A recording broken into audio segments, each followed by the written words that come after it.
का संगठन नहीं बनाया था। मैं आपसे पूछना चाहता हूँ, क्या कभी बाबा साहब अम्बेडकर और हमारे महापुरुषों ने किसी एक जाति वर्ग विशेष की बात की थी क्या? तो फिर हम क्यों एक जाति को लेकर और राजनीति करने का काम करते हैं?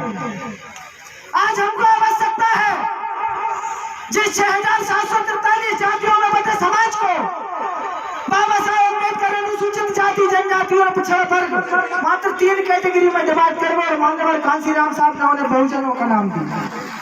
तो उस बहुजन समाज को अगर तुम एकजुट करना चाहते हो तो तुम आपस में समाज में तो लड़ रहे, कब एक करोगे?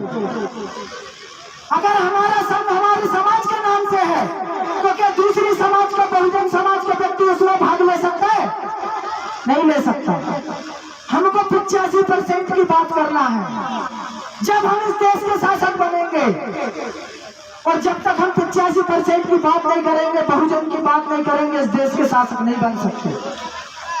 और रहा सवाल SC, ST और OBC का, तो हम भी चाहते हैं कि एक हो, हम भी चाहते हैं कि हमारे बीच में एक परिवार जैसा आपसी संबंध बने, लेकिन उसके लिए आपको बराबरी से अपनी भागीदारी दिखाना होगा।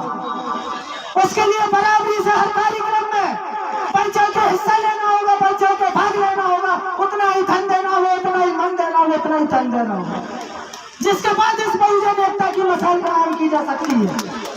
ऐसे बहुजन एकता नहीं बनेगी कि वो उसकी टांग खींच रहा, वो उसकी टांग खींच रहा। और रहा सवाल इस कार्यक्रम का, तो किसी बीजेपी कांग्रेस के कार्यक्रम में आई हुई भीड़ नहीं है जो पैसे देकर बुला ली गई है। ये भीम आर्मी के, JS के, OBC महासभा के एक कार्यकर्ता की मेहनत का फल है, जिन्होंने गांव-गांव जाके, घर-घर जाके एक-एक लोगों को तैयार किया, माता बहनों को घर से निकाला और इस ऐतिहासिक कार्यक्रम की प्लानिंग करके इसको सफल करके दिखाया। ये कोई पैसे देकर बुलाई गई भीड़ नहीं है, दारू पिलाकर, मुर्गा खिलाकर। ये लोगों के, कार्यकर्ताओं की मेहनत का फल है।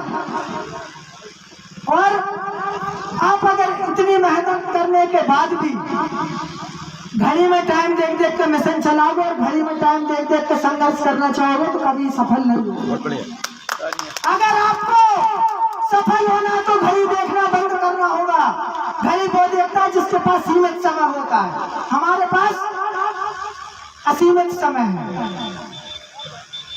हमारे बड़े भाई चंद्रशेखर आजाद जी कहते हैं कि वो छोटे से संगठन, छोटे से पत्थर की कीमत जब समझ में आती है जब सुनसान सड़क पे आपको कुत्ते घेर ले।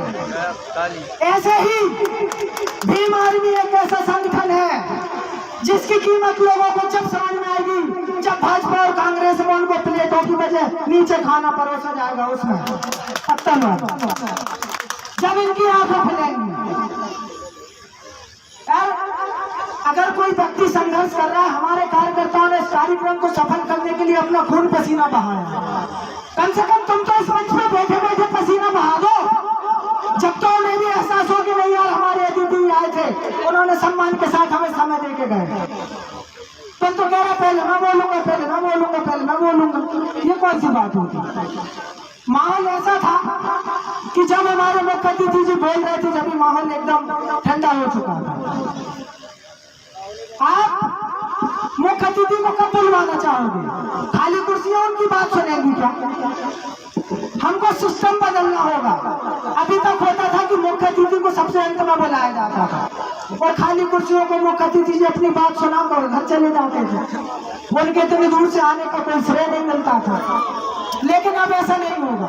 अब मुख्य अतिथि पहले बोलेंगे, फिर विशिष्ट अतिथि, विशेष अतिथि, फिर विशिष्ट अतिथि, जिससे यहाँ पर जो लोग उपस्थित हैं वो मुख्य बातों को सुनेंगे मुख्य लोगों के मुंह से, तो वो उनका जाने का भी मन नहीं होगा। साथियों, कहने को बहुत कुछ है और कल बाड़ी में भी हमारा कार्यक्रम है, आप सभी उसमें सादर आमंत्रित हैं। इसलिए मैं अपनी बात को एक विराम देता हूँ। जय भीम, जय भीम आर्मी, जय संविधान, जय जय जय जय जय भीम, जय जय जय जय जय भीम।